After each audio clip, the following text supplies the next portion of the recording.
Again, like I said with the previous video, if you feel like you've missed something with this, you feel a little bit lost, you need to go back to grade 9 linear function or grade 9 straight line graph.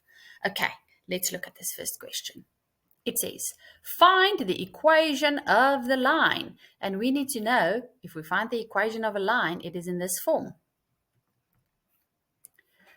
If the two lines are perpendicular, that needs to mean something to you. Perpendicular, what does that mean? These two lines are perpendicular. We can see that because they cut one another. They meet with a 90-degree angle. So those two lines are perpendicular.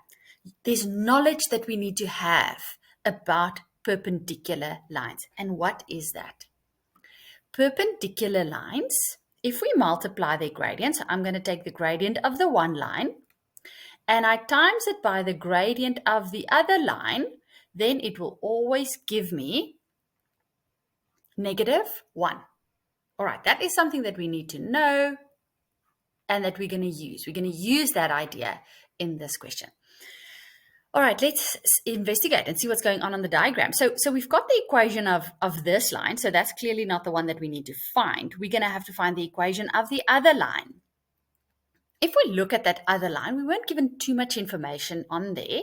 We were only given 1 point. And we know that if you have 1 point given on a straight line, it's not enough to find the equation of it. So we're going to have to bring in that other line and get some information from there.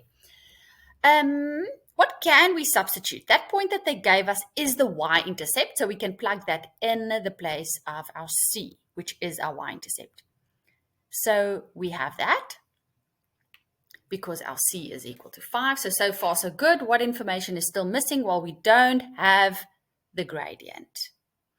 Let's go to the other line. If we look at that second line, do you see that we've got the gradient over there? The gradient is equal to 2/3.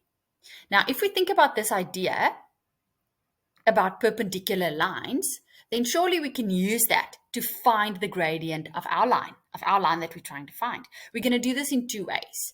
We're going to use the shortcut that many of you know, and we're going to use it where we plug it into that little equation over there. So my first gradient of my line that I have is equal to 2/3. And they are saying if I multiply that by the gradient of the second line, it will always give me -1. So we're dealing with the concept of equations with this one. We are basically trying to solve for m over there to get the gradient of our second line. I'm going to multiply. You can solve this equation in whichever way you want. But since these two things are being multiplied by one another, the only way to get rid of it is if I divide both sides by 2/3. Think about that with me quickly. If you had 2x is equal to 4, since those two things are being multiplied, then surely the only way to get rid of the 2 is to divide 2.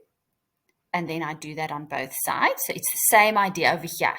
In order to get rid of that coefficient in front of my missing value, my m, I am going to divide both sides by 2/3. That is one way of doing that. It's not the only way. So then my gradient will be equal to -3/2. I am actually just tempted to show you another way of how you could have done that. So let's call that way 1. Let's call this way 2. How could we have also done this to make that fraction go away so that we can have m by itself? Instead of dividing by 2/3 to make it go away, surely I can also multiply by the reciprocal of that fraction. If I multiply the left-hand side by 3/2, I just also have to do that on the other side, right? Oopsie. Whatever I do on the one side, I must just do on the other side. Why will that work? Because if I multiply by the reciprocal, those will just cancel out, which will make it go away. So I'm still left with my m. And then on the other side, if I multiply that, it will give me -3/2. So can you see that both ways is perfectly fine and gets us to the same answer? All right, so that would be showing are working out. And now the third way that we're actually going to look at is what students normally use. That is our shortcut. So when you have the gradient of the 1, in this case 2 over 3, using the shortcut, then your gradient 2 will always be flipping that fraction, so getting the reciprocal and changing the sign. So you take your first gradient, to get the second gradient, you flip the fraction, and then you change the sign. And can you see that also gave us the same answer? Okay, finally, after all of that, therefore, the gradient of our line is equal to negative 3 over 2. So therefore, the equation of our line that we're looking for is y is equal to negative 3 over 2 times x and then plus 5. There is the equation of the line that we were looking for. The negative gradient makes sense to me because if I look at the direction of the line, and that's it. Okay, this example is asked a little bit different. They're saying that we need to prove whether these lines are parallel or not. They might not be.